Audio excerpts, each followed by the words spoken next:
Assalamualaikum warahmatullahi wabarakatuh. Pada video kali ini kita akan membahas tentang azab-azab orang yang tidak mengeluarkan zakat. Zakat merupakan salah satu kewajiban yang harus dibayarkan oleh seluruh umat muslim. Orang-orang yang melalaikan kewajiban tersebut dan tidak membayarkan zakat akan diganjar dengan azab yang pedih. Dalam Islam, zakat memiliki kedudukan yang penting. Menunaikan zakat termasuk dalam rukun Islam yang ketiga yang harus dipenuhi oleh umat muslim. Ancaman bagi orang-orang yang menunggakkan zakat tertuang dalam Al-Quran Surat At-Taubah ayat 34 yang artinya, dan orang-orang yang menyimpan emas dan perak dan tidak menafkahkan di jalan Allah, maka beritahukanlah kepada mereka bahwa mereka akan mendapat siksa yang pedih. Maksud dari menafkahkan di jalan Allah adalah perintah untuk mengeluarkan zakat. Bagi mereka yang tidak mengeluarkan zakat, maka harus bersiap-siap dengan azab pedih yang harus diterimanya kelak. Lantas apa saja azab-azab yang harus diterima oleh orang yang tidak mengeluarkan zakat di hari akhirat kelak? Simak ulasannya berikut ini. Pertama, ditusuk besi panas di neraka.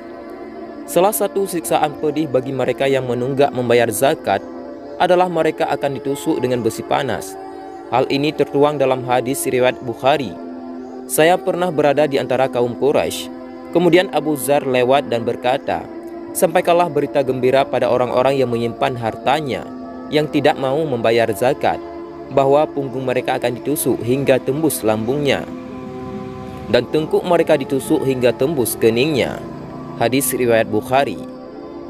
Dalam hadis lainnya juga disebutkan mengenai siksaan pedih bagi mereka penunggak zakat.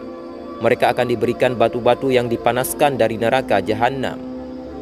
Sampaikanlah berita gembira pada orang-orang yang menyimpan hartanya, yang tidak mau membayar zakat, bahwa batu-batu yang dipanaskan di neraka jahanam akan diletakkan di puting mereka hingga keluar dari pundaknya, dan diletakkan di pundaknya hingga keluar dari puting kedua dadanya, hingga membuat tubuhnya bergetar tidak karuan.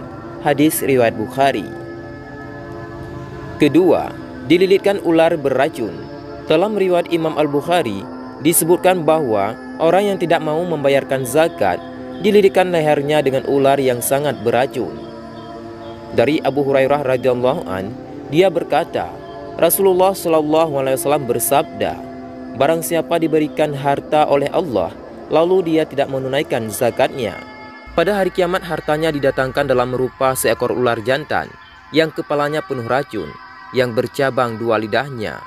Ular itu dikalungkan di lehernya pada hari kiamat.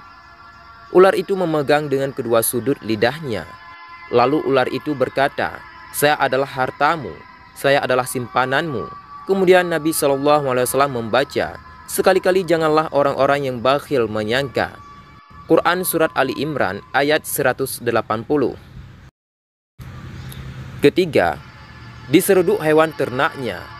Apabila harta yang wajib dizakatkan berupa hewan, maka si pembangkang zakat akan menerima siksaan dari hewan peliharaannya itu.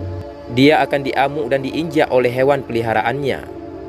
Rasulullah SAW bersabda, "Tidak ada pemilik unta, sapi, dan kambing yang tidak membayar zakatnya, kecuali binatang-binatang tersebut datang di hari kiamat dengan ukuran yang sangat besar dan sangat gemuk, yang menyeruduk pemiliknya dengan tanduk-tanduk dan menginjak-injaknya dengan kaki-kaki mereka.